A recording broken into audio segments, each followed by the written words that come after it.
So today I wanted to do something a little bit different. Instead of finishing the grisaille portion of the underpainting, I decided to do the very first color layer just on the face area so that you could see both underpainting layers, the umber layer, the grisaille or dead layer that I've nearly completed, and then the very first color layer on the face, just so that you can see how the underpainting still shows through.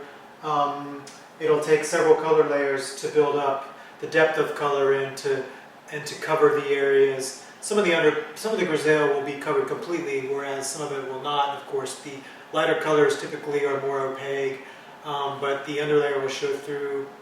The underpainting will show through more in the darker shadow areas, especially. And so the glaze mixture, which is this mixture right here, is just burnt umber, alizarin crimson, ultramarine blue, and some cobalt yellow. This is cobalt yellow. It's very similar to cadmium yellow, but it's much more transparent. So that's my main glaze that you saw me apply to the whole face at the very beginning of the painting. And then these other shades over here are the same colors, really, except that I've added titanium white to them. And mostly I just used these to bring back up the lights, as you saw me do. And then, you know, I get a little bit of orange here and there. I don't typically worry too much about getting the colors, the opaque colors right now, because I'm going to have to redo this whole thing several times.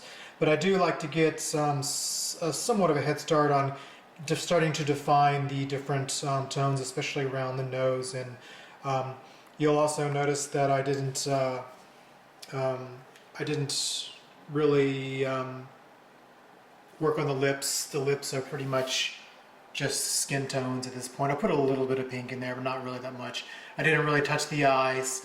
I usually only do 1 or 2 layers on the eyes towards the very end, so I didn't really worry about that right now. But I hope you enjoyed watching the video and picked something up, and stay tuned for the continuation of this portrait, and thanks for watching.